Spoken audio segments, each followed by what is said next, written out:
ಹೇಳಿ ಸಂತೋಷ ಪಡೋದಕ್ಕಿಂತ ಕೇಳಿ ಸಂತೋಷ ಪಡೋದ್ರೊಳಗೆ ಬಹಳ ಆನಂದ ಇರ್ತೈತಿ. ಹೇಳಿದರೆ ಸಂತೋಷ ಆಗೋದಿಲ್ಲ, ಕೇಳಿದರೆ ಹೆಚ್ಚು ಸಂತೋಷ ಆಗ್ತದೆ. ಇವತ್ತಿನ ದಿವಸ ಅವರು ಬಸವ ಪುರಾಣವನ್ನೇ ಹಿಂಗೆ ಲೀಲಾಜಾಲವಾಗಿ ಹೇಳ್ತಿರ್ಬೇಕಾದ್ರೆ ನಾವು ಭಾಳ ಹಿಂದೆ ಓದಿರ್ತಕ್ಕಂಥ ಒಂದು ಘಟನೆ ನೆನಪಾಯಿತು.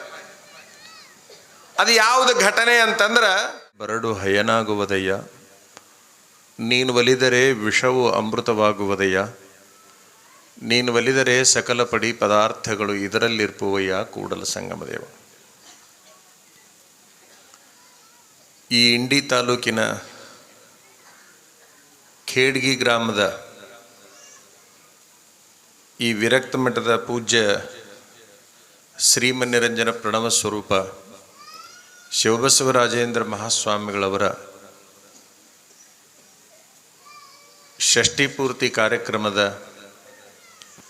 ನಿಮಿತ್ತವಾಗಿ ನಡೆದಿರುವಂತಹ ಬಸವ ಪುರಾಣದ ರೂವಾರಿಗಳಾಗಿರುವಂತಹ ಶ್ರೀಮಠದ ಪೂಜ್ಯರಿಗೆ ಪ್ರಣಾಮಗಳನ್ನು ಸಲ್ಲಿಸಿ, ಕನ್ನಡ ನಾಡಿನುದ್ದಕ್ಕೂ ಮಹಾರಾಷ್ಟ್ರದ ಬಹುಭಾಗದಲ್ಲೂ ಬಸವ ಪುರಾಣವನ್ನು ಹೇಳುತ್ತಾ ಧರ್ಮ ಮತ್ತು ಜನರನ್ನು ಜಾಗೃತ ಮಾಡ್ತಕ್ಕಂತಹ ಪರಮ ಪೂಜ್ಯರು, ಆತ್ಮೀಯರು, ಸ್ನೇಹಿತರು ಆದ ಉಪ್ಪಿನ ಬೆಟಗೇರಿಯ ಶ್ರೀಮನ್ನಿರಂಜನ ಪ್ರಣವ ಸ್ವರೂಪ ಕುಮಾರ ವಿರೂಪಾಕ್ಷ ಮಹಾಸ್ವಾಮಿಗಳವರಲ್ಲಿ ಪ್ರಣಾಮಗಳನ್ನು ಸಲ್ಲಿಸಿ, ಇದೇ ರೀತಿಯಲ್ಲಿ ಇನ್ನೋರ್ವ ಪ್ರಸಿದ್ಧ ಪುರಾಣಿಕರು ಅವರು ಎಲ್ಲ ಪುರಾಣಗಳನ್ನು ಹೇಳ್ತಾರೆ. ಗಡಿಗೌಡಗಾಂವದ ಶ್ರೀಗಳು ಅವರು ಕೂಡ ನಮ್ಮ ಸ್ನೇಹಿತರು. ಅಂತಹ ಗಡಿಗೌಡಗಾಂವದ ಶ್ರೀಗಳವರಲ್ಲಿ ಶರಣೆಂದು, ಅಗರಕೇಡದ ಇಂಚಿಗೇರಿಯ ಶಿವಪುರದ ಪೂಜ್ಯರಲ್ಲಿ ಶರಣೆಂದು, ಕಲಾವಿದರೆ, ಈ ಊರ ಎಲ್ಲ ಹಿರಿಯರೇ, ಈ ಮಹಾ ಕಾರ್ಯದ ಸೇವೆಯನ್ನು ಮಾಡಲಿಕ್ಕೆ ನಿಂತಿರುವಂತಹ ಸಮಿತಿಯ ಎಲ್ಲ ಗೌರವಾನ್ವಿತ ಪದಾಧಿಕಾರಿಗಳೇ, ಮಹಾದಾನಿಗಳೇ, ಶ್ರೋತೃಗಳೇ, ಸೇವಾಧಾರಿಗಳೇ, ವರದಿಗಾರರೇ,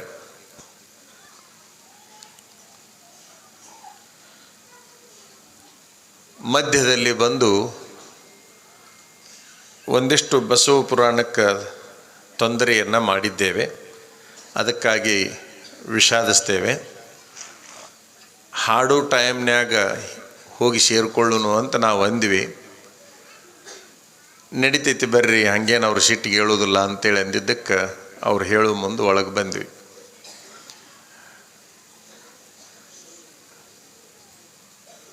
ಮೂರು ಥರದ ಮಠಗಳು,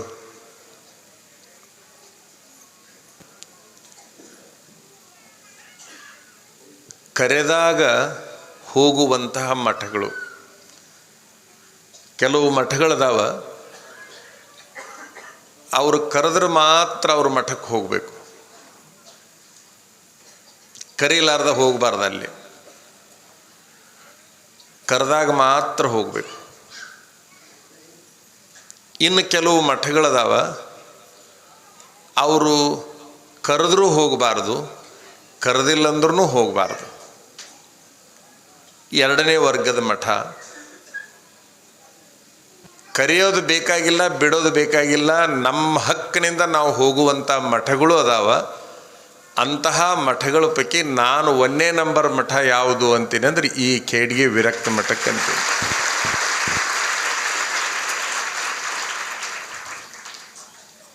ಅವರು ಮೊನ್ನೆ ನಮ್ಮನ್ನು ಕರೆದಿಲ್ಲ, ನಾವೇ ಬಂದಿದ್ವಿ. ಏನಾರ ಕೆಲಸ ಐತೇನ್ರಿ ಮಾಡೋದು ಅಂತ ಕೇಳಿದ್ದೀವಿ ನಾವು. ಏನೂ ಇಲ್ಲರಿ, ಸುಮ್ಮನೆ ಪ್ರಸಾದ ಮಾಡಿ ಹೋಗ್ರಿ ಅಂದ್ರು ಅವ್ರು.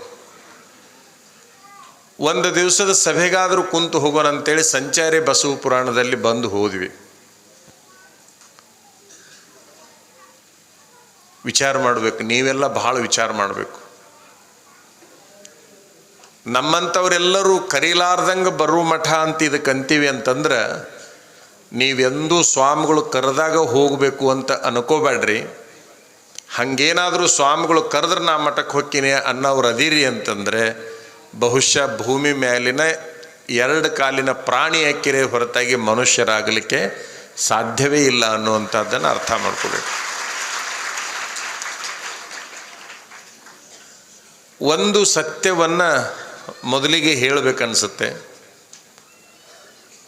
ಯಾವುದು ಅಂದರೆ, ನಾವು ಪ್ರಾರಂಭ ಮಾಡೋಕ್ಕಿಂತ ಪೂರ್ವದಲ್ಲಿ, ಮಾತುಗಳನ್ನಾಡುವ ಪೂರ್ವದಲ್ಲಿ ಏನದು,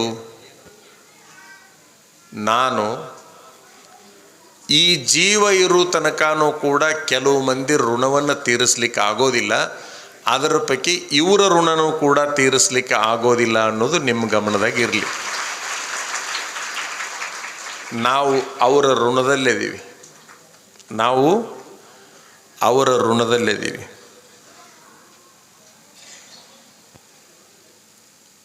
ಘಟದಿಂದ ಮಠ ಬೆಳಗಬಾರದು, ಮಠದಿಂದ ಘಟ ಬೆಳಗಬಾರದು, ಘಟದಿಂದ ಮಠ ಬೆಳಗಬೇಕು ಅಂತೇಳಿ ಹಾನಗಲ್ ಕುಮಾರಸ್ವಾಮಿಗಳು ಮಠಕ್ಕೂ ಮಠಾಧಿಪತಿಗೂ ಒಂದು ವ್ಯಾಖ್ಯಾನವನ್ನು 2 ಸಾಲಿನಲ್ಲಿ ಸಂವಿಧಾನದೊಳಗೆ ಛೇದಗಳಂತ ಏನಿರ್ತಾವಲ್ಲ ಹಂಗೆ ಮಾಡಿಟ್ಟು ಹೋದರು.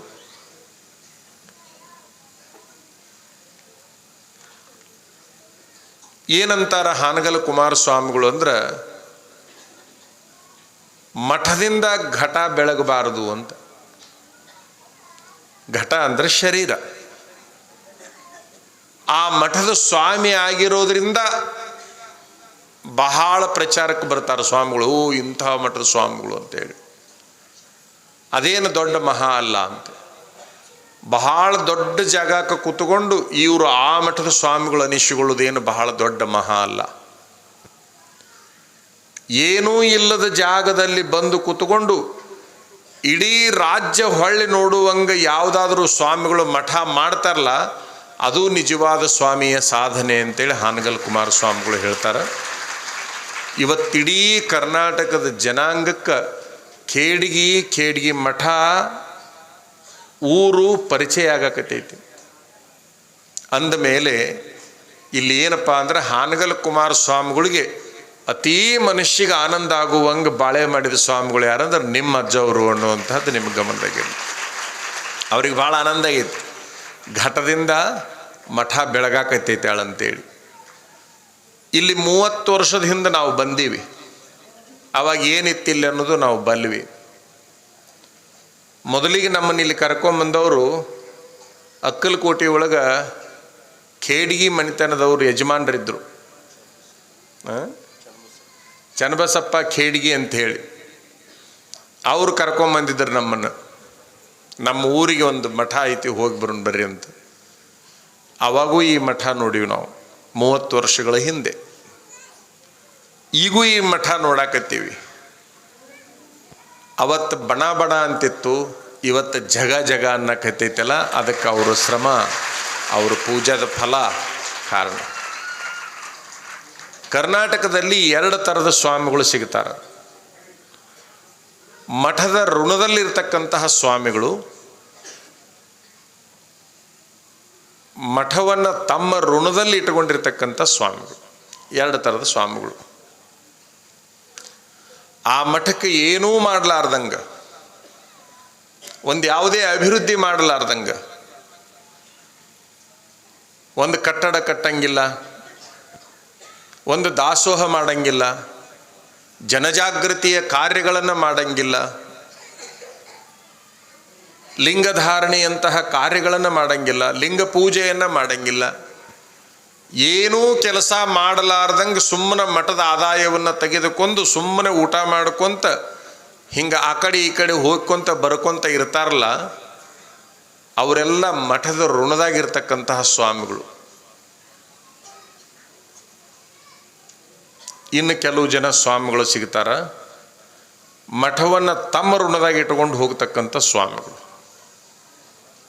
ಏನೂ ಇಲ್ಲದ ಜಾಗಕ್ಕೆ ಬಂದು ಅದಕ್ಕೆ ಏನೆಲ್ಲ ತಂದು ಹಾಕ್ತಕ್ಕಂತಹ ದೊಡ್ಡ ಶಕ್ತಿಯನ್ನು ತುಂಬತಕ್ಕಂಥ ಸ್ವಾಮಿಗಳಿದಾರಲ್ಲ, ಅವರ ಋಣದಲ್ಲಿ ಮಠ ಇರ್ತೈತಿ. ಅಂತಹ ಕೆಲವು ಸ್ವಾಮಿಗಳಲ್ಲಿ ನಿಮ್ಮ ಅಜ್ಜವರೊಬ್ಬರು ಅನ್ನುವಂಥದ್ದು ನಿಮ್ಮ ಗಮನದಾಗಿತ್ತು. ಈ ಖೇಡ್ಗಿ ಮಠ ಪ್ರತಿಯೊಬ್ಬರು ಬರೆದಿಟ್ಕೋರಿ, ನಿಮ್ಮ ಮಠದ ಋಣದಾಗ ಅವರಿಲ್ಲ. ಅವರ ಋಣದಾಗ ನಿಮ್ಮ ಮಠ ಬಿತ್ತೆ ಹೊರತಾಗಿ ನಿಮ್ಮ ಋಣದಲ್ಲಿ ಅವರಿಲ್ಲ. ಯಾಕೆ? ಇದಕ್ಕೆ ಏನು ಶಕ್ತಿ ತುಂಬಬೇಕಾಗೈತಿ ಅದನ್ನೆಲ್ಲ ಮಾಡಿಬಿಟ್ರು. ಹಳ್ಳಿ ಜನರಿಗೆ ಇದು ತಿಳಿಯಂಗಿಲ್ಲ. ಹಳ್ಳಿ ಜನರಿಗೆ ಇದು ತಿಳಿಯಂಗಿಲ್ಲ. ಇವರೇನಾದರೂ ಒಂದು ದೊಡ್ಡ ಊರಾಗಿ ಇದ್ದರು ಅಂದರೆ, ತಾಲೂಕು ಮಟ್ಟದಕ್ಕಿಂತ ದೊಡ್ಡ ಊರಾಗಿ ಏನಾದರೂ ಇದ್ದರು ಅಂದರೆ, ಬಹುಶಃ ಹಿಂದೇನು ನಾವು ಮುರುಗೋಡ ಅಜ್ಜವರು, ಹಾಲ್ಕೆರೆ ಅನ್ನದಾನ ಸ್ವಾಮಿಗಳು, ತಪಸ್ವಿಗಳ ಹೆಸರನ್ನು ಹೇಳ್ತೀವಲ್ಲ, ಆ ಸಾಲಿಗೆ ಇವರು ಸೇರಿಕೊಂತಿದ್ರು ಅಂತಕ್ಕಂಥದ್ದು ನಿಮ್ಮ ಗಮನದಾಗಿರಲಿ.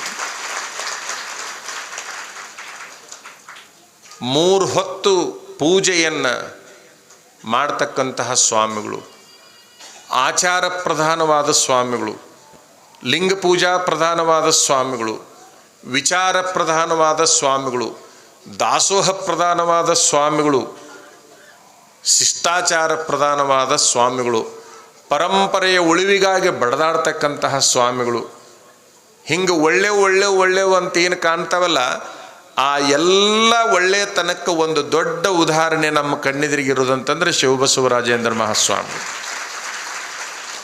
ಇವರನ್ನು ನಾವು ಯಾವಾಗಿನಿಂದ ನೋಡಾಕತ್ತೀವಿ ಅಂತಂದ್ರೆ 86ನೇ ಇಸ್ವಿಯಿಂದ ನೋಡಾಕತ್ತೀವಿ. 39 ವರ್ಷ ಆಯ್ತು. ನಾವು ಅವಾಗ ಮೂರನೆತ್ತ ಹುಡುಗರು.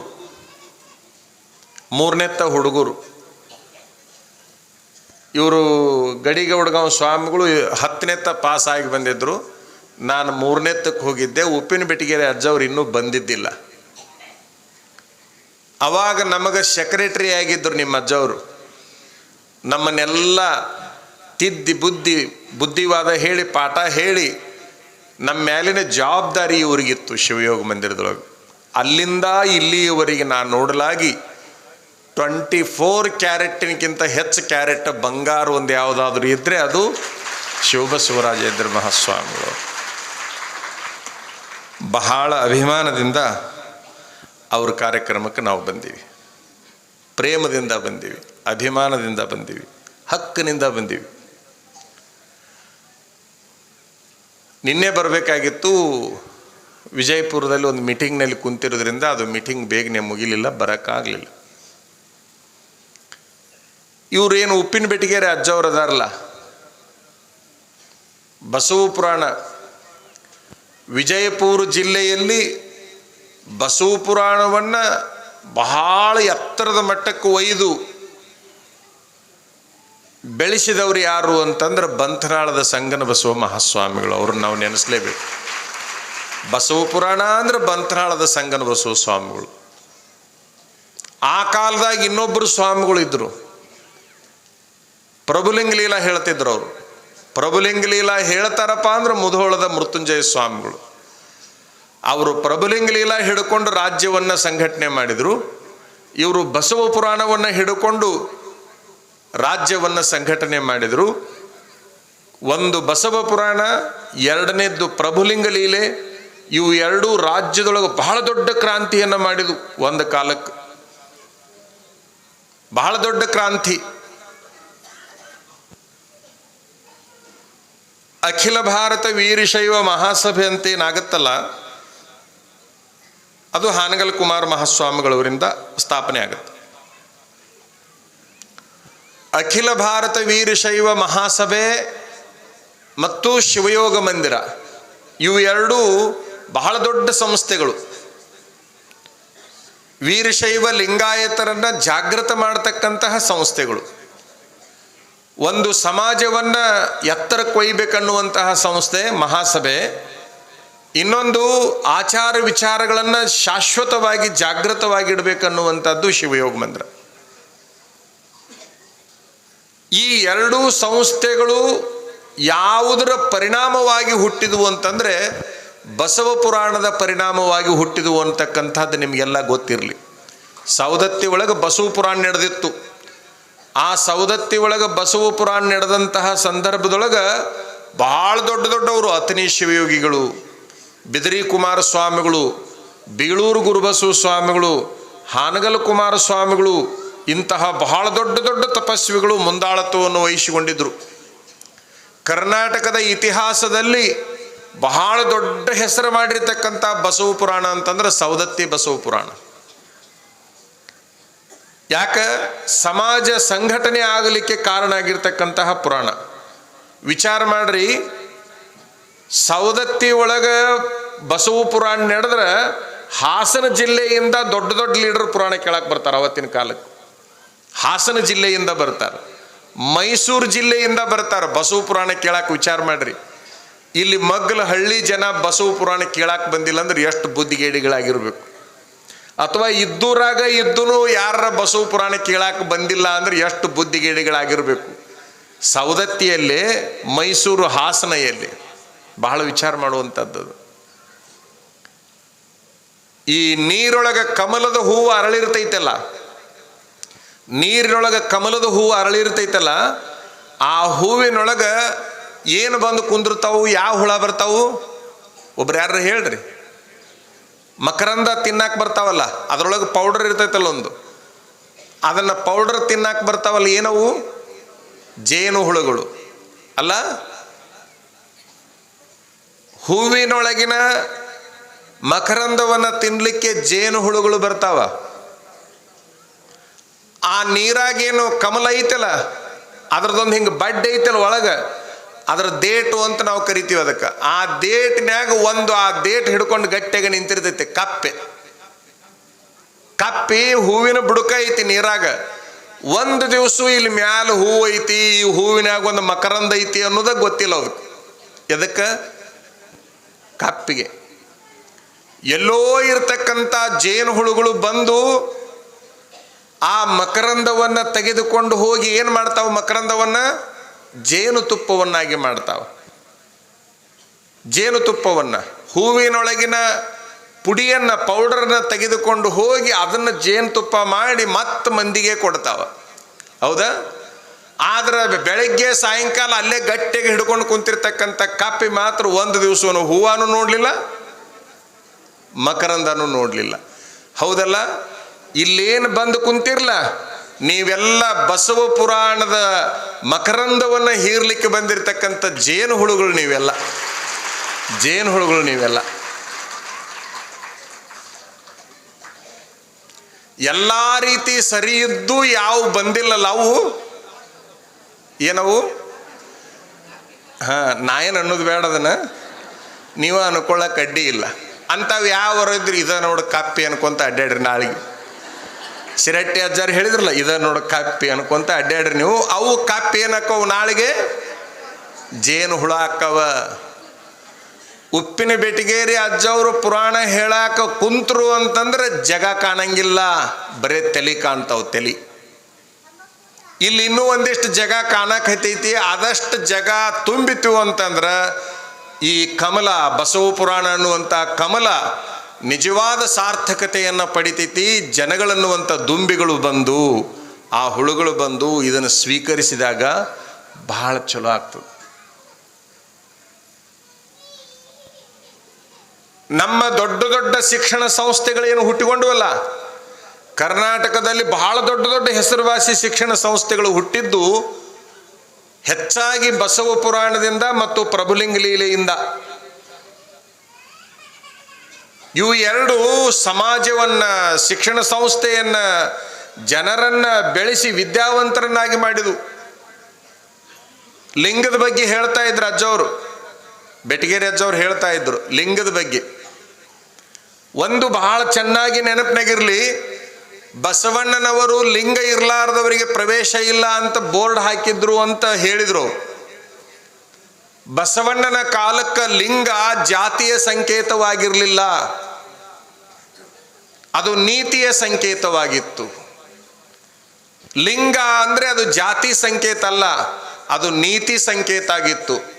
ಹಾಗಾಗಿ ನಾವು ಸಣ್ಣ ಹುಡುಗರು ಇರುವಂಥ ಸಂದರ್ಭದಲ್ಲಿ, ಅಂದ್ರೆ 40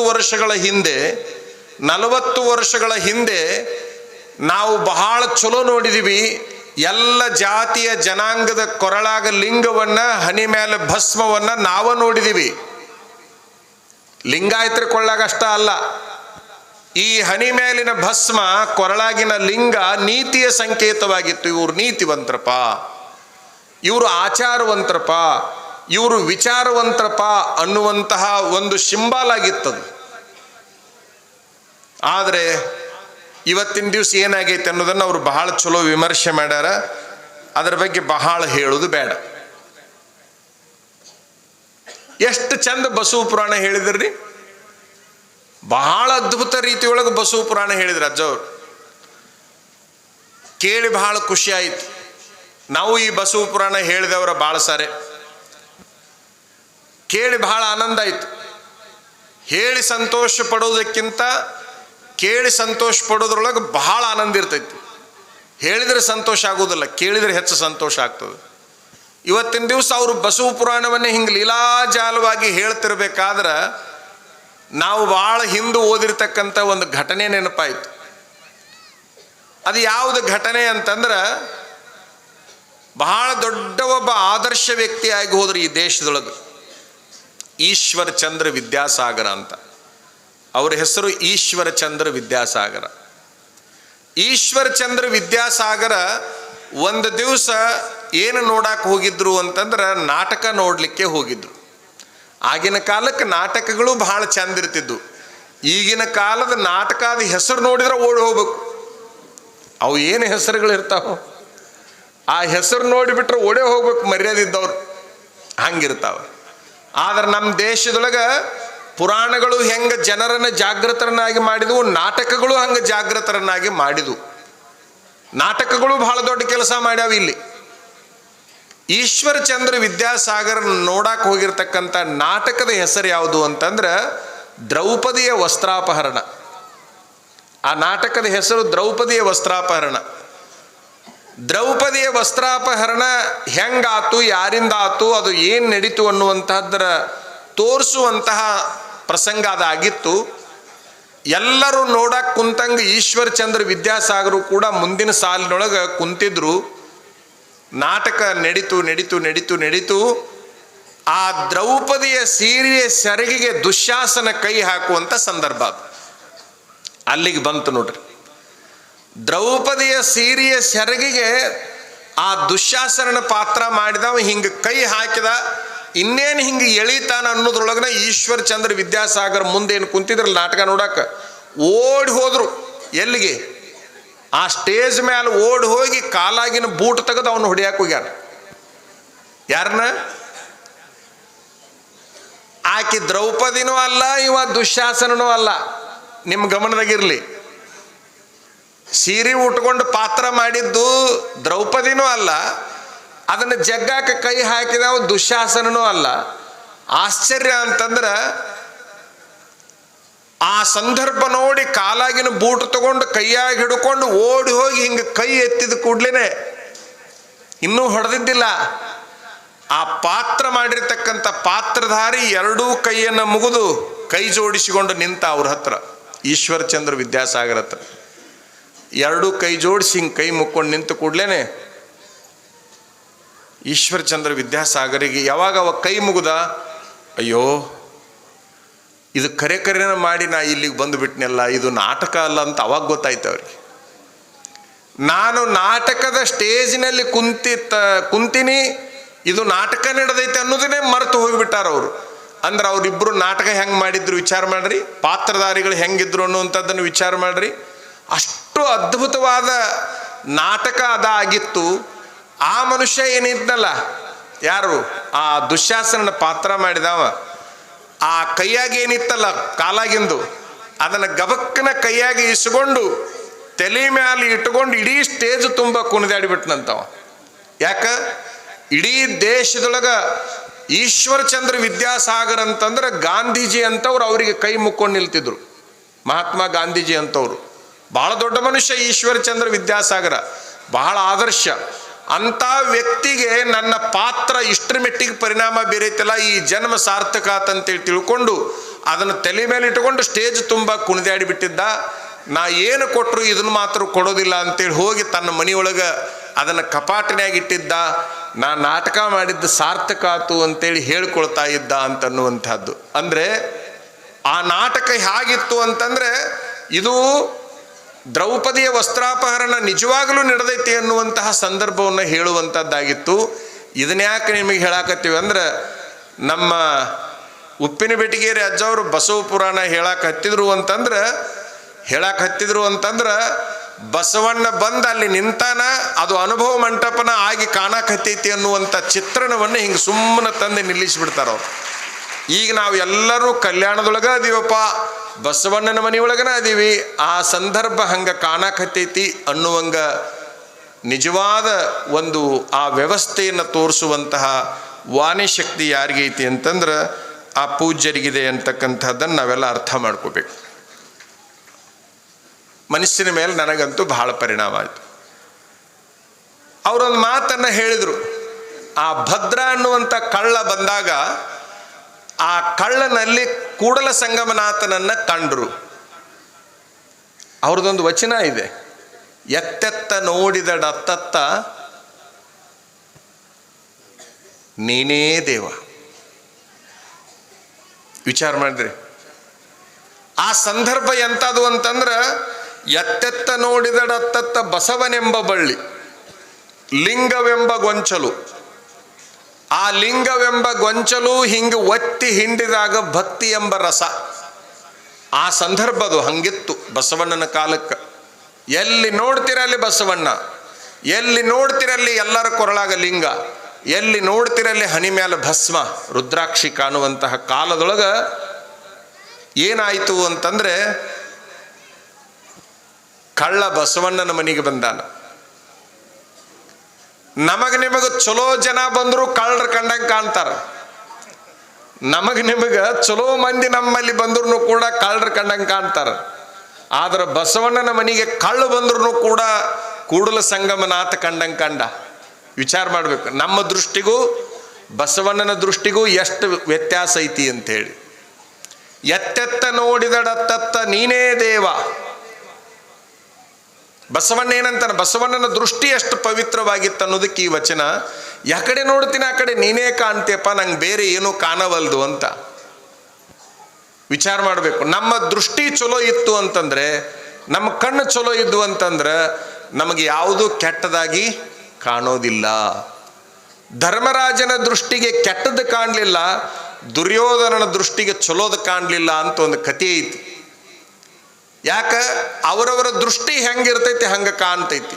ಯಥಾ ದೃಷ್ಟಿ ತಥಾ ಸೃಷ್ಟಿ ಅಂತ ಒಂದು ಮಾತೈತಿ. ನಮ್ಮ ಕಣ್ಣು ಹೆಂಗದಾವ ಹಂಗೆ ಕಾಣ್ತೈತಿ ಎಲ್ಲದೂ ಅಂತಕ್ಕಂಥದ್ದು. ಬಸವಣ್ಣ ಏನು ಮಾಡಿದ ಅಂತಂದ್ರೆ, ಆತನ ನೋಡಿದ ಕೂಡಲೇ ಕೂಡಲ ಸಂಗಮನಾಥ ಅಂತ ಅನ್ಕೊಂಡ್ಬಿಟ್ಟ. ಇನ್ನೊಂದು ಗೊತ್ತಿರಲಿ ನಿಮಗೆ, ಕಳ್ಳನಲ್ಲಿ ಕೂಡಲ ಸಂಗಮನಾಥನನ್ನು ಕಂಡಿರ್ತಕ್ಕಂಥ ಬಸವಣ್ಣ ಒಬ್ಬ ಮಹಾಕ್ರೂರ. ಅವನ ಹೆಸರು ಅಂಗುಲಿಮಾಲ, ಮಹಾಕ್ರೂರವ. ಆ ಅಂಗುಲಿಮಾಲನ ಹೆಸರು ಕೇಳಿದ್ರೆ ಯಾರೂ ಕೂಡ ಆ ಕಡೆ ಹೊಕ್ಕಿದ್ದಿಲ್ಲ. ಆದ್ರೆ ಬುದ್ಧ ಏನು ಮಾಡಿದ ಅಂತಂದ್ರೆ, ಅಂಗುಲಿಮಾಲ ಎಲ್ಲದನ ಅಲ್ಲಿಗೆ ಹೋದ ನೇರವಾಗಿ. ಅಂಗುಲಿಮಾಲ ಅಂತಂದ್ರೆ ಬೆರಳುಗಳನ್ನು ಕಟ್ ಮಾಡಿಬಿಡ್ತಿದ್ದ ಮನುಷ್ಯರು ಯಾರಾದರೂ ಹೋದ ಕೂಡಲೇ. ಏನು ಕೈಯಾಗಿನ ಬೆರಳದವಲ್ಲ ಅವನು ಕಟ್ ಮಾಡೋದು, ಅದನ್ನು ಸರ ಮಾಡಿ ಕೊಳ್ಳಾಗ ಹಾಕೊಳ್ಳೋದು ಅವನ ಕೆಲಸ ಆಗಿತ್ತು. ಅಂಥವನ್ನ ಪೂರ್ಣ ಬದಲಾವಣೆ ಮಾಡಿಬಿಟ್ಟ ಯಾರು? ಬುದ್ಧ. ಬುದ್ಧನ ದೃಷ್ಟಿ ಅಂಗುಲಿಮಾಲನಲ್ಲಿ ಕ್ರೂರತ್ವವನ್ನು ಕಾಣಲಿಲ್ಲ, ಭದ್ರನಲ್ಲಿ ಕಳ್ಳತನವನ್ನು ಬಸವಣ್ಣನಿಗೆ ಕಾಣಲಿಲ್ಲ. ಇನ್ನೊಂದು ನಿಮಗೆ ಹೇಳೋದು ಅಂತಂದ್ರೆ, ಅತನೇ ಶಿವಯೋಗಿಗಳಂತ ಆಗಿ ಹೋದರು. ಅತನೇ ಶಿವಯೋಗಿಗಳ ಎದುರಿಗೊಂದು ಹುಲಿ ಬಂತು. ಆ ಹುಲಿ ಬಂದ ಕೂಡಲೇ ಇದ್ದವರೆಲ್ಲ ಓಡಿ ಹೋಗಿಬಿಟ್ರು, ಹುಲಿ ಬಂತು ಅಂತೇಳಿ. ಆದರೆ ಶಿವಯೋಗಿಗಳು ಏನು ಮಾಡಿದ್ರು ಅಂದ್ರೆ, ಯಾಕಪ್ಪ ಇಷ್ಟ್ಯಾಕೆ ಕ್ರೂರತನ ತೋರ್ಸಾಕತ್ತಿದಿ, ನೀನು ಮನುಷ್ಯರಿಗೆ ತೊಂದರೆ ಕೊಡಬಾರ್ದಲ್ಲ ಅಂತಂದ್ರು ಹುಲಿಗೆ. ಈ ಎರಡು ಮಾತು ಹಿಂಗೆ ಹೊರಗೆ ಬಂದ ಕೂಡಲೇ ಆ ಹುಲಿ ಏನು ಮಾಡಿತು ಅಂದ್ರೆ, ಅತನೇ ಶಿವಯೋಗಿಗಳ ಪಾದಕ್ಕೆ ತನ್ನ ಹನಿಯನ್ನು ಹಚ್ಚಿ ನಮಸ್ಕಾರ ಮಾಡ್ತೈತಿ. ಅವ್ರು ಏನು ಮಾಡಿದ್ರು ಅಂದ್ರೆ, ಜೋಳಿಗೆ ಒಳಗಿನ 2 ಖರ್ಜೂರ ತೆಗೆದು, ನೀನು ಇರಬೇಕಾದ ಜಾಗದಾಗ ಇರಬೇಕಪ್ಪ, ಮನುಷ್ಯರಿರೋ ಜಾಗದೊಳಗೆ ನೀ ಇರಬಾರ್ದು, ಅವರಿಂದ ನಿನಗೆ ತೊಂದರೆ ಆಗ್ಬೋದು, ನಿನ್ನಿಂದ ಅವರಿಗೆ ತೊಂದರೆ ಆಗ್ಬೋದು ಅಂತೇಳಿ ಅದರ ಬಾಯಾಗ ಖರ್ಜೂರ ಹಾಕಿ ಇರಬೇಕಾದ ಜಾಗಕ್ಕೆ ಹೋಗು ಅಂತೇಳಿ ಕಳಿಸಿಕೊಟ್ರು ಅಂತ.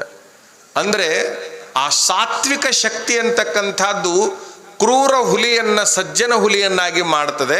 ಕ್ರೂರ ರಾಕ್ಷಸನನ್ನು ಒಳ್ಳೆಯ ಆದರ್ಶ ಬುದ್ಧನ ಶಿಷ್ಯನನ್ನಾಗಿ ಅಂಗುಲಿಮಾಲನ ಬದಲಾವಣೆ ಮಾಡ್ತದೆ. ಕಳ್ಳತನ ಮಾಡಲಿಕ್ಕೆ ಬಂದಿರತಕ್ಕಂಥ ಕಳ್ಳನನ್ನು ಪರಿಪೂರ್ಣ ಬದಲಾವಣೆ ಮಾಡ್ತದೆ. ಯಾವುದು ಅಂತಂದ್ರೆ ಅವರ ವ್ಯಕ್ತಿತ್ವ, ಅವರ ದೃಷ್ಟಿಯ ಶಕ್ತಿ ಅಷ್ಟು ಅದ್ಭುತವಾಗಿರ್ತಕ್ಕಂಥದ್ದು. ಅಲ್ಲಿ ಇನ್ನೊಂದು ಮಾತನ್ನು ಹೇಳಿದರು ಬಸವ ಪುರಾಣ ಹೇಳಬೇಕಾದ್ರೆ, ಏನದು? ಕಳ್ಳನ ಮನೆಗೊಬ್ಬ ಬಲುಗಳ್ಳ. ಇವ ಕಳ್ಳ, ಇವನ ಮನೆಗೆ ಬರಬೇಕಾದ್ರೆ ಅವ ಇವನಕ್ಕಿಂತ ಹೆಚ್ಚಿನ ಕಳ್ಳ. ಇಬ್ಬರು ಕಳ್ಳರಿ ಅಂತಾರೆ ಬಸವಣ್ಣ. ಬಹಳ ರೊಕ್ಕ ಗಳಿಸಿಕೊಂಡವರು ಕಳ್ಳರು, ಅವ್ರಕ್ಕಿಂತ ದೊಡ್ಡ ಕಳ್ಳರು ಯಾರಪ್ಪ ಅಂದ್ರೆ ರಾತ್ರಿ ಬಂದು ಹೊಡೆಯವ್ರದಾರಲ್ಲ, ಇವರು ಹಗಲು ಹೊಡೆಯವರು, ಅವರು ರಾತ್ರಿ ಹೊಡೆಯವರು. ನನ್ನ ವೈಯಕ್ತಿಕ ವಿಚಾರದಲ್ಲಿ ಬಸವಣ್ಣನ ನಂತರದಲ್ಲಿ ಒಬ್ಬ ಅತ್ಯಂತ ಪ್ರಾಮಾಣಿಕ ವ್ಯಕ್ತಿಯನ್ನು ನಾನೇನಾದರೂ ಕಂಡಿದ್ದಲ್ಲ, ತಿಳಿದಿದ್ರೆ ಅದು ಲಾಲ್ ಬಹದ್ದೂರ್ ಶಾಸ್ತ್ರಿ ಅಂತಕ್ಕಂಥದ್ದು ನಿಮಗೆಲ್ಲರಿಗೂ ಗೊತ್ತಿರಲಿ. ನಮ್ಮ ದೇಶದೊಳಗೆ ಎಷ್ಟು ಜನ ಪ್ರಧಾನಮಂತ್ರಿಗಳಾಗಿ ಹೋಗ್ಯಾರಲ್ಲ, ಆ ಎಲ್ಲ ಪ್ರಧಾನಮಂತ್ರಿಗಳಲ್ಲಿ ಲಾಲ್ ಬಹದ್ದೂರ್ ಶಾಸ್ತ್ರಿ ಅದ್ಭುತವಾದ ವ್ಯಕ್ತಿತ್ವ. ಈ ದೇಶದೊಳಗೆ ಯಾವುದೇ ಪ್ರಧಾನಮಂತ್ರಿ ಆದ್ರೂ ಕೂಡ ಯಾರಂಗಾಗಬೇಕು ಅಂತಂದ್ರೆ ಲಾಲ್ ಬಹದ್ದೂರ್ ಶಾಸ್ತ್ರಿ ಹಂಗಾಗಬೇಕು. ಲಾಲ್ ಬಹದ್ದೂರ್ ಶಾಸ್ತ್ರಿ ರೈಲ್ವೆ ಮಂತ್ರಿ ಆಗಿದ್ರು. ಇವ್ರು ರೈಲ್ವೆ ಮಂತ್ರಿ ಆಗಿದ್ದಾಗ ಎಲ್ಲೋ ಒಂದು ಕಡೆಗೆ ರೈಲ್ವೆ ಆಕ್ಸಿಡೆಂಟ್ ಆದ ಕೂಡಲೇ ನಾ ಮಂತ್ರಿ ಇದ್ದಾಗ ರೈಲ್ವೆ ಆಕ್ಸಿಡೆಂಟ್ ಆತಲ್ಲ ಅಂತೇಳಿ ತಿಳ್ಕೊಂಡು ಆ ಮಂತ್ರಿಗಿರಿಗೆ ರಾಜೀನಾಮೆ ಕೊಡ್ತಾರೆ. ಎಷ್ಟು ಪ್ರಾಮಾಣಿಕರಿರಬೇಕು. ನನ್ನ ಖಾತೆದೊಳಗೆ ಒಂದು ಅವಘಡ ಆಯ್ತಲ್ಲ ಅಂತೇಳಿ ತಿಳ್ಕೊಂಡು ಆ ಇಡೀ ಮಂತ್ರಿ ಸ್ಥಾನಕ್ಕೆ, ಕೇಂದ್ರ ಮಂತ್ರಿ ಸ್ಥಾನಕ್ಕೆ ರಾಜೀನಾಮೆ ಕೊಟ್ಟುಬಿಟ್ಟ ಪುಣ್ಯಾತ್ಮ. ಎಷ್ಟು ಪ್ರಾಮಾಣಿಕರಿರಬೇಕು ವಿಚಾರ ಮಾಡ್ರಿ. ಆ ಖಾತೆಯಲ್ಲಿ ಏನಾದರೂ ಒಂದು ಆಗಬಾರದ್ದಾಯಿತು ಅಂದ್ರೆ ಆಗಿನ ಕಾಲಕ್ಕೆ ರಾಜೀನಾಮೆ ಕೊಡ್ತಿದ್ರು. ಈಗಿನ ಕಾಲಕ್ಕೆ ಯಾವನಾದರೂ ಒಬ್ಬ ಮಂತ್ರಿ ಮಾಡಬಾರದು ಕೆಲಸ ಮಾಡಿದಾಗ ರಾಜೀನಾಮೆ ಕೊಡಬೇಕು ಅಂತ ಇಡೀ ವಿರೋಧ ಪಕ್ಷದವರು ರಾಜ್ಯದವರು ಕ್ಯಾಕಿ ಹೊಡೆದ್ರು, ಅವೇನು ಕೊಡೋದಿಲ್ಲ. ಅದನ್ನು ಕೊಟ್ರೆ ನಾ ಅಲ್ಲ ಅಂತ ನಾವು ಅಂದ್ರೆ ಎಂಥವರ ನಾಡಿನೊಳಗೆ ಎಂಥವ್ರು ಬಂದರು ಅನ್ನುವಂಥದ್ದನ್ನು ನಾವು ಅರ್ಥ ಮಾಡ್ಕೊಳ್ಬೇಕು. ವಿಚಾರ ಮಾಡ್ರಿ, ಲಾಲ್ ಬಹದ್ದೂರ್ ಶಾಸ್ತ್ರಿಗೆ ಬಸವಣ್ಣನ ನಂತರದಲ್ಲಿ ಒಬ್ಬ ಯೋಗ್ಯತಾವಾನ ಅಂತ ನಾನು ಲಾಲ್ ಬಹದ್ದೂರ್ ಶಾಸ್ತ್ರಿಗಳನ್ನ ಹೇಳಬೇಕಾದ್ರೆ ಕಾರಣ ಏನು ಅಂತಂದ್ರೆ, ಇಡೀ ದೇಶಕ್ಕೆ ಗೊತ್ತಿರುವಂಥ ಒಂದು ಘಟನೆ. ಲಾಲ್ ಬಹದ್ದೂರ್ ಶಾಸ್ತ್ರಿಗಳ ಪಗಾರ 60 ರೂಪಾಯಿ ಇತ್ತಂತ ತಿಂಗಳಿಗೆ. ಪ್ರಧಾನಮಂತ್ರಿ ಪಗಾರ ನಾ ಹೇಳೋದು. ಈಗ MLAಗಳ ಪಗಾರ ಲಕ್ಷದ ಮೇಲೆ ಅದಾವ, ಆ ಮಾತು ಬಿಟ್ಬಿಡೋಣ. ಪ್ರಧಾನಮಂತ್ರಿಗೆ 60 ರೂಪಾಯಿ ಪಗಾರ ಇರಬೇಕಾದ್ರೆ 60 ರೂಪಾಯಿ ಪಗಾರ ಕೊಟ್ಟ ಕೂಡ್ಲೇ ಏನು ಮಾಡ್ತಿದ್ರು ಶಾಸ್ತ್ರಿಗಳಂತಂದ್ರೆ ಸೀದಾ ತಂದು ಹೆಂಡತಿ ಕೈಯಾಗ ಕೊಟ್ಟು ಬಿಡ್ತಿದ್ರು. ಅದು ಯಾರ ಕೈಯಾಗ ಕೊಡ್ತಿದ್ರು? ಗಂಡ್ಮಕ್ಳು ಭಾಳ ಮಂದಿ ಕುಂತೀರಿ ಅಲ್ಲಿ. ನೀವು ಏನು ಮಾಡ್ಬೇಕಂದ್ರೆ ಸೀದಾ ತಂದು ಯಾರ ಕೈ ಕೊಡ್ಬೇಕು? ಹೋಗ್ಲಿ, ಹೆಂಡತಿ ಮೇಲೆ ಒಂದು ಸ್ವಲ್ಪ ವಿಶ್ವಾಸ ಇಲ್ಲ ಅಂದ್ರೆ ನಿಮ್ಮ ಅವನ ಕೈಯಾಗ ಕೊಡ್ರಿ. ಈಗ ಅವುಗಳು ಹೆಂಗಾಗ್ಯಾವಪ್ಪ ಅಂತಂದ್ರೆ ಬರೀ ಮಗಳಿಗೆ ಕಳಿಸ್ತಾವ. ಅವು ಮಗ ತಂದಿದ್ದನ್ನು ಮಗಳಿಗೆ ಕಳಿಸ್ಕೊಂತ ಕುಂತಾವ. ಹಂಗಾಗಿ ಅವು ಮರ್ಯಾದೆ ಕಳ್ಕೊಂಡಾವ. ನಮಗೆ ಗೊತ್ತಾಯ್ತದ ಏನು ಮಾಡ್ಬೇಕ್ರಿ, ಎಲ್ಲ ನಮ್ಮ ಅವನ ಕೈಯಾಗ ಕೊಡ್ಬೇಕಂತೀನಿ. ನಾವು ಒಯ್ದು ಕೊಟ್ಟು ಕೂಡ್ಲಿನ ಅದು ಅಲ್ಲಿಗೆ ಕಳಿಸಿಬಿಡ್ತೈತಿ ಅಂತ. ಮಗಳ ಗಂಡ ಏನು ಮಾಡ್ತಾನಂದ್ರೆ ಬರೀ ಕುಡಿತಾನ್ರಿ ಅಂತ. ಇರಲಿ, ಪ್ರೇಮಕ್ಕೆ ಕೊಡ್ತಿರ್ತಾವ, ಆದರೆ ನೆನಪಿನಾಗಿರಲಿ, ಯಾವ ಮನೆತನದಲ್ಲಿ ಹಣ ನಿಲ್ಲೋದಿಲ್ಲಲ್ಲ, ಯಾವ ಮನೆತನದಲ್ಲಿ ಎಷ್ಟೇ ದುಡಿದ್ರೂ ಹಣ ನಿಲ್ಲುವಲ್ದಂತ ಏನು ಹೇಳ್ತಿರಲ್ಲ, ಆ ಮನೆಯೊಳಗೆ ಗಂಡಸರು ಹಿರಿತನ ಮಾಡಬಾರ್ದು. ಆ ಮನೆಯೊಳಗಿನ ಹೆಣ್ಮಕ್ಳು ಹಣದ ಹಿರಿತನ ಮಾಡಬೇಕು. ಆ ಮನೆಯೊಳಗೆ ಹೆಣ್ಮಕ್ಳು ಹಣದ ಹಿರಿತನ ಮಾಡಿದ್ರು ಅಂತಂದ್ರೆ ಆ ಮನೆಗೆ ಎಂದೂ ಬಡತನ ಬರಲಿಕ್ಕೆ ಸಾಧ್ಯವೇ ಇಲ್ಲ, ಹಣದ ತೊಂದರೆ ಆಗಲಿಕ್ಕೆ ಸಾಧ್ಯವೇ ಇಲ್ಲ. ಲಾಲ್ ಬಹದ್ದೂರ್ ಶಾಸ್ತ್ರಿ ದೇಶದ ಹಿರಿತನ ಮಾಡಿದ್ರು ಕೂಡ ಮನೆ ಹಿರಿತನ ಮಾಡಲಿಲ್ಲ. ದೇಶದ ಹಿರಿತನ ಮಾಡಿದ್ರು ಕೂಡ ಮನೆ ಹಿರಿತನ ಮಾಡಲಿಲ್ಲ. ನೀವು ಯಾರ ಗಂಡ್ಮಕ್ಳಿಗೆ ಅಂಥ ಸಮಸ್ಯೆ ಇತ್ತಪ್ಪ ಅಂದ್ರೆ ನಮ್ಮ ಮಾತಿನ ಮೇಲೆ ನಂಬಿಕೆ ಇಟ್ಟು ನಾಳೆ ಹೋಗಿ ಬೇಡ, ಇವತ್ತು ಸಾಯಂಕಾಲ ಹೋಗಿ ಕಿಸೆದಾಗ ಏನೈತಿ ಕೊಟ್ಟು ಬಿಡ್ರಿ ಆಕಿನ ಕೈಯಾಗ ತೊಗೊಂಡ್ಬಿಡು. ಅಜ್ಜಾರು ಹೇಳ್ಯಾರ ಅಂತಂದ್ಮೇಲೆ ಇನ್ಮೇಲೆ ನಿಂದ ಹಿರಿಯತ್ತ, ನಾ ದುಡ್ಕೊಂಡು ಬಂದು ನಿನ್ನ ಕೈಯಾಗ ಕೊಡ್ತೀನಿ ಅಂತ. 3 ವರ್ಷದಲ್ಲಿ ನಿಮ್ಮ ಮನೆ ಬಡತನ ದೂರ ಆಗಲಿಲ್ಲ ಅಂದ್ರೆ ಮತ್ತಿದ ವೇದಿಕೆಯಾಗ ಬಂದು ನಮ್ಮ ಮಾತು ನಾವು ಹಿಂದಕ್ಕೆ ತಗೊಂಡು ಹೋಗ್ತೀವಿ. ಯಾಕೆ? ಹೆಣ್ಮಕ್ಳು ಚುಟ್ಟ ಸೇದಂಗಿಲ್ಲ. ಹೆಣ್ಮಕ್ಳು ಸರಾಯಿ ಕುಡಿಯೋಂಗಿಲ್ಲ, ಸಿಗರೇಟ್ ಸೇದಂಗಿಲ್ಲ, ಗಾಂಜಾ ಸೇದಂಗಿಲ್ಲ, ಓಸಿ ಆಡಂಗಿಲ್ಲ, ಇಸ್ಪೇಟ್ ಆಡಂಗಿಲ್ಲ, ಸರಾಯಿ ಕುಡ್ದು ಎಲ್ಲರೂ ಬೀಳಂಗಿಲ್ಲ. ಅವ್ರು ಎದಕ್ಕೂ ಖರ್ಚು ಮಾಡಂಗಿಲ್ಲ. ಭಾಳ ಅಂದ್ರೆ ಮಣಿತನಕ್ಕೆ ಎದಕ್ಕೆ ಬೇಕಾಗೈತಿ, ಬಟ್ಟಿ ಬರಿಗೆ ಏನು ಬೇಕಾಗೈತಿ, ದವಾಖಾನಿಗೆ ಏಟು ಬೇಕಾಗೈತಿ, ಆಟ ಕೊಡ್ತಾರೆ, ಉಳ್ದಿದ್ದು ತೆಗೆದಿಡ್ತಾರೆ. ಇವ್ರ ಮಕ್ಕಳು ತಳ್ಳನಂಗೆ ಹಾಕ್ಕೊಂಡು ಅದ್ರಾಗ ಎದ್ದು ಕಾಣುವಂಗೆ ಇಟ್ಕೊಂಡು ಊರಾಗ ಅಡ್ಡಾಡ್ತಾರೆ. ಬಿಡ್ತಾರೆ ನೂರನ್ನ ಕಿಸೆದಾಗ ಅವು ಮ್ಯಾಲೆ ಕಾಣಬೇಕು, 500 ನೋಟ ಕಾಣಬೇಕು, ಒಳಗೆ ಹಾಳಿನ ಇರೋಲ್ಬೇಕು, ಅವು ಒಳಗೆ ಹಾಳಿನ ಇರುವಲ್ಬೇಕು ಆ ಸೈಜ್. ಆದ್ರೆ ಮ್ಯಾಲೆ ಅದು ಕಾಣಬೇಕು 500 ಇದ್ರೆ 500, 1000 ಇದ್ರೆ 1000, 2000 ಇದ್ದಿದ್ರೆ 2000. ಸಾಲ ಮಾಡಿ ಆದ್ರೂ ಊರಾಗ ನನ್ನ ಕಿಸೆದಾಗ ರೊಕ್ಕ ಅದಾವಂತ ತೋರಿಸ್ಕೊಂತ ಅಡ್ಡಾಡ್ತಾವ. ಬಾರೋ ಎಣ್ಣ ಚಾ ಕುಡಿಸ್ ಬಾ ಅಂತ ಅವು 4 ಕಟ್ಟಿ ಕುಂತು ಕರಿತವ. ಇವು ಹೋಗಿ ಚಾ ಕುಡಿಸಿ ಬಂದ. ನಿಮಗೆ ಮನೆ ಬಾಳೆ ಮಾಡಕ್ಕೆ ಬರಲಿಲ್ಲ ಅಂತಂದ್ರೆ, ಬಡತನ ದೂರ ಆಗುವಲ್ದು ಅಂತಂದ್ರೆ ಸೀದಾ ಯಾರ ಕೈಯಾಗ ಕೊಡಬೇಕು? ನಿಮಗೂ ಖುಷಿಯಾಗಿರ್ಬೇಕು ಅನ್ಸುತ್ತೆ ಹೆಣ್ಮಕ್ಳಿಗೆ. ಇಷ್ಟು ಚಲೋ ಅಜ್ಜಾರ ಯಾರೂ ಬಂದಿದ್ದಿಲ್ಲ ಬಿಡ್ರಿ, ಅಜ್ಜಾರ ನಮ್ಮ ಕೈಯಾಗ ಹಿರೇತನ ಕೊಡು ಅನ್ನೋ ಅಜ್ಜಾರ ಬಂದಿದ್ದಿಲ್ಲ ಅಂತ. ನೀವು ಪದ್ಧತಿ ಪ್ರಕಾರ ಬಾಳೆ ಮಾಡಿದ್ರೆ ಉದ್ಧಾರ ಆಕೈತಿ ಮನಿ. ಶಾಸ್ತ್ರಿ ದೇಶದ ಹಿರೇತನ ಮಾಡಿದ್ರು, ಲಾಲ್ ಬಹದ್ದೂರ್ ಶಾಸ್ತ್ರಿ. ಆದ್ರೆ ಮನಿ ಹಿರೇತನ ಮಾಡಲಿಲ್ಲ. 60 ರೂಪಾಯಿ ತಂದು ಆಕಿನ ಕೈಯಾಗ ಕೊಟ್ಟ ಕೂಡ್ಲೇನೆ ಮನೆ ಹಿರೇತನ ಅವರು ಮಾಡ್ತಿದ್ರು. ಲಲಿತಾ ಶಾಸ್ತ್ರಿ ಅಂತ ಅವ್ರ ಹೆಸರು. ಗಮನದಾಗಿರಲಿ. ಸ್ವಲ್ಪ ದಿವಸ ಆದಮೇಲೆ ಒಬ್ಬವ ಬಂದ, ಕೆಲವು ತಿಂಗಳುಗಳಾದ ಮೇಲೆ. ಲಾಲ್ ಬಹದ್ದೂರ್ ಶಾಸ್ತ್ರಿಯ ಬಾಲ್ಯ ಸ್ನೇಹಿತವ, ಗೆಳೆಯ ಅವ ಬಂದ. ಬಾರು, ಯಾವಾಗ ಭಾಳ ದಿವಸ ಆತಲ್ಲ, ಖುಷಿ ಆತ್ ನೀ ಬಂದಿದ್ದು, ಬಾ ಅಂಥೇಳಿ ಪ್ರೇಮದಿಂದ ಕರೆದ್ರು. ಎದಕ್ಕೆ ಬಂದಿದ್ದಿ ಅಂತ ಕೇಳಿದ್ರೆ, ಮನೆಯೊಳಗೆ ಮದುವೆ ಐತ್ರಿ, 50 ರೂಪಾಯಿ ಬೇಕಾಗಿತ್ತು, ಆ 50 ರೂಪಾಯಿ ಇಲ್ಲದಕ್ಕೆ ಬಂದೀನಿ. 50 ರೂಪಾಯಿ ಇಲ್ಲದಕ್ಕೆ ಬಂದೀನಿ, ಮದುವೆಗೆ ಒಂದು 50 ರೂಪಾಯಿ ಕೊಡ್ರಿ, ನಾ ಇದ್ದಾಗ ತಂದು ಕೊಡ್ತೀನಿ ಅಂದ. ಲಾಲ್ ಬಹದ್ದೂರ್ ಶಾಸ್ತ್ರಿಗೆ ಹೊಟ್ಟೆ ರುಮ್ಮಂತು. 50 ರೂಪಾಯಿ ನನ್ನ ಕಡೆಯಿಂದ ಎಲ್ಲಿಂದ ಬರ್ತಾವೆ? ಯಾರಿವರು? ಪಂಚಾಯತಿ ಮೆಂಬರ್ ಅಲ್ಲ ಇವರು, ಪ್ರಧಾನಮಂತ್ರಿ, ದೇಶದ ಪ್ರಧಾನಮಂತ್ರಿ. ಈಗೇನು ಮೋದಿ ಅದಾರಲ್ಲ ಆ ಜಗದಾಗ ಕುಂತವ್ರು ಇವರು.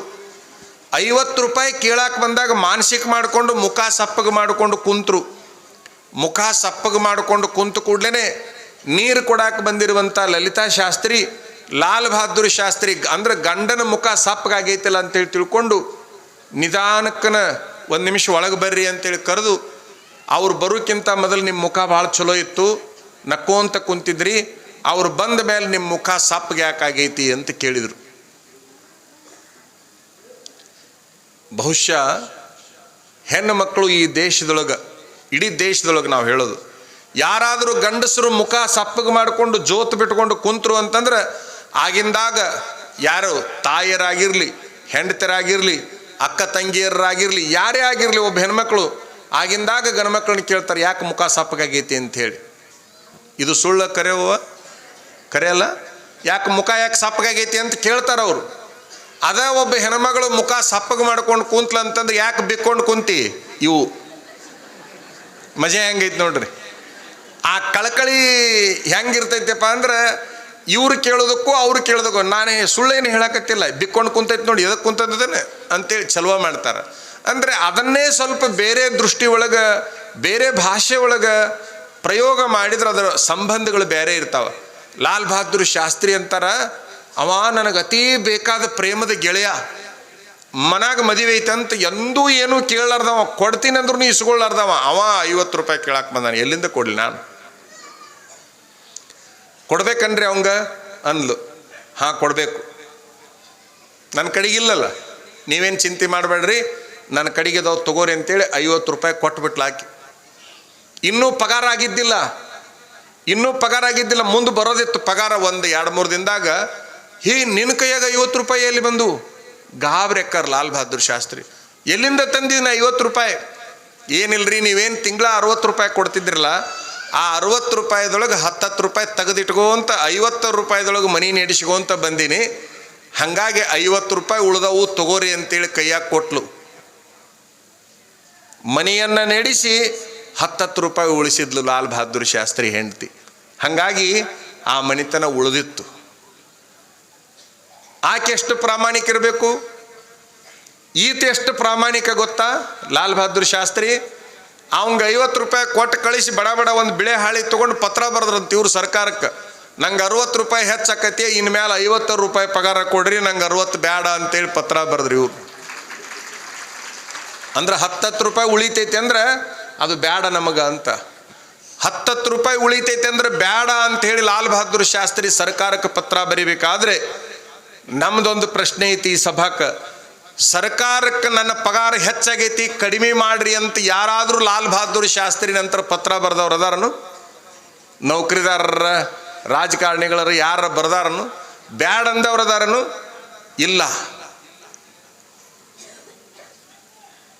ವಿಚಾರ ಮಾಡ್ಬೇಕು ನಾವೆಲ್ಲ. ಬಸವಣ್ಣನವರು ಎಷ್ಟು ಪ್ರಾಮಾಣಿಕರಾಗಿದ್ರು ಅಂತಂದ್ರೆ, ಅನ್ನದೊಳಗೊಂದಗುಳ, ಸೀರೆಯೊಳಗೊಂದೆಳೆಯ, ಹೊನ್ನಿನೊಳಗೊಂದೊರೆಯ, ಇಂದಿಂಗೆ ನಾಳಿಂಗೆ ಎಂದು ಬಯಸಿದೆನಾದರೆ ನಿಮ್ಮಾನೆ ನಿಮ್ಮ ಪ್ರಮಥರಾನೆ ಕೂಡಲ ಸಂಗಮ ದೇವ. ಬಸವಣ್ಣನವರ ಕೈಯಾಗ ಉಗ್ರಾಣ ಇತ್ತು, ಬಸವಣ್ಣನವರ ಕೈಯಾಗ ವಸ್ತ್ರಾಗಾರ ಇತ್ತು, ಬಸವಣ್ಣನವರ ಕೈಯಾಗ ಹಣಕಾಸು ಖಾತೆ ಇತ್ತು. ಉಗ್ರಾಣ ನಿಗಮದ ಅಧ್ಯಕ್ಷನಾಗಿದ್ದಾಗ ಒಂದಗಳ ಅನ್ನ ನಾ ಮುಟ್ಟೋದಿಲ್ಲ ಅದನ್ನ ಅಂತ ಹೇಳ್ತಾನೆ.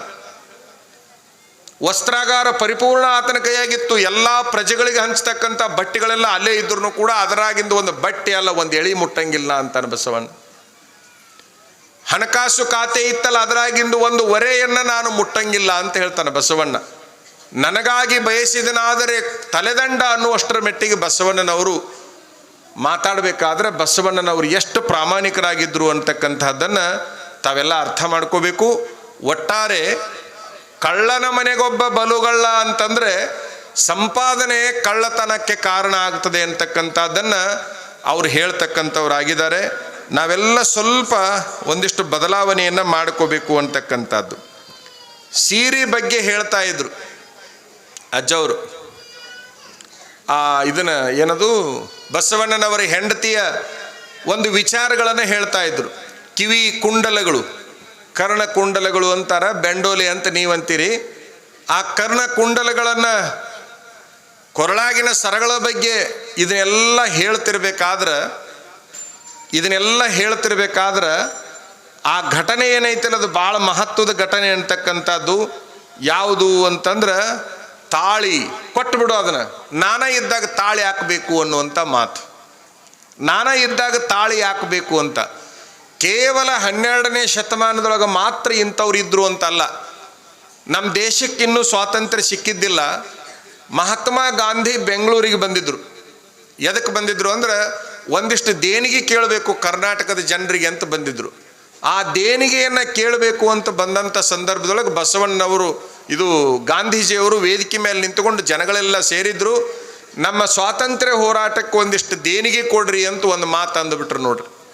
ದೇಣಿಗೆ ಕೊಡ್ರಿ ಅಂತ ಒಂದು ಮಾತು ಅಂದು ಕೂಡ್ಲೇ ಏನು ಹೆಣ್ಮಕ್ಳಿದ್ರಲ್ಲ ಅವ್ರ ಕೈಯಾಗ ಏನೇನು ಬಂಗಾರ ಸಾಮಾನದಾವ, ಕೊರಳಾಗ ಏನೇನು ಬಂಗಾರ ಸಾಮಾನದಾವ, ಕಿವ್ಯಾಗ ಏನೇನದಾವ, ಮೂಗ್ನ್ಯಾಗ ಏನದಾವ ಎಲ್ಲ ತಂದು ಹಾಕಿಬಿಟ್ರು. ಒಂದು ಮಾತಿಗೆ ಎಷ್ಟು ಬಂಗಾರ ಸೇರಿತ್ತು ಗೊತ್ತನ್ರಿ ಅವತ್ತು? 132 kg. ಎಷ್ಟು? ಬರೇ ಭಾಷಣ ಮಾಡೋದು ಮುಗಿದು ಕೂಡ್ಲೇನೆ ಅಲ್ಲಿ ನೋಡಿಬಿಟ್ರೆ ತೂಕ ಮಾಡಿದ್ರೆ 132 kg ಬಂಗಾರ ಸೇರಿತ್ತು. ಅದ್ರ ತುಂಬ ತಾಳಿ ಬಿದ್ದಿದ್ದು. ಆ ತಾಳಿಗಳನ್ನು ಗಾಂಧೀಜಿ ನೋಡಿದ ಕೂಡಲೇ ಗಾಬರಿ ಆಗಿ, ನೀವೆಲ್ಲರೂ ತಾಳಿ ಕೊಟ್ಟು ಬಿಟ್ಟಿರಲಿಲ್ಲ ಯಾಕೆ ಅಂತೇಳಿ ಕರ್ನಾಟಕದ ಹೆಣ್ಣು ಮಕ್ಕಳನ್ನು ಕೇಳಿದ್ರೆ, ದೇಶ ಉಳಿದ್ರೆ ತಾಳಿ ಉಳಿತೈತಿ, ದೇಶನ ಉಳಿದಿಲ್ಲ ಅಂದ್ರೆ ತಾಳಿಯಲ್ಲಿ ಉಳಿತೈತಿ ಅಂತೇಳಿ ಆ ತಾಳಿ ಕೊಟ್ಟಿವಿ ನಾವು ಅಂತ ಹೇಳ್ತಾರೆ.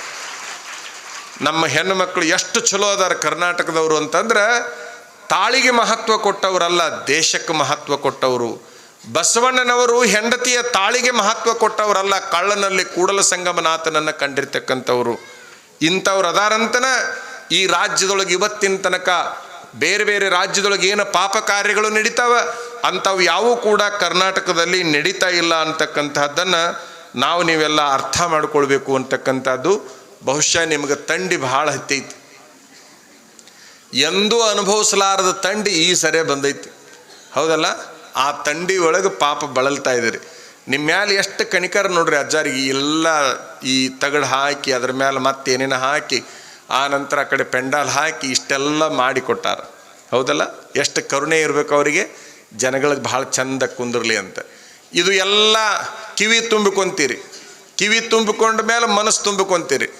ಕಿವಿ ಮನಸ್ಸು ಎರಡು ತುಂಬಿಕೊಂಡು ಹೋಗೋದು ಬೇಡ ಅಂತೇಳಿ ಏನು ಹಾಕ್ಯಾರ್ರಿ ಅಲ್ಲಿ ಹೋಳ್ಗಿನ? ಇವು ಏನು ಹಿಂಗೆ ಒಣಗಿ ಹಾಕ್ಯಾರ ಅಂದೀವಿ ನಾವು. ಒಣಗಿ ಹಾಕ್ಯಾರ ಅಂತೇಳಿ ಕೇಳಿದ್ವಿ. ಮಂದಿ ಮನ್ಯಾಗ ದನಕ್ಕೆ ಹೊಟ್ಟೆ ಸಿಗಂಗಿಲ್ಲ ಅಂಥ ಕಾಲದೊಳಗೆ ಎಲ್ಲಿ ನೋಡ್ತಿರಲ್ಲಿ ಶೇಂಗಾದ ಹೋಳಿಗೆ ದೊಡ್ಡ ಹಾವಳಿ ಅದು. ಆ ಹಾವಳಿ ಎಲ್ಲಿ ನಡೆದೈತಪ್ಪ ಅಂತಂದ್ರೆ ಕೇಡ್ಗಿ ಒಳಗೆ ನಡೆದೈತಿ. ಆ ಹೋಳ್ಗೆ ನೋಡಿ 3 ದಿನ ಆಯ್ತಂತ ಅವು ಹೋಳಿಗೆ ಸರಿಯವಲ್ವು.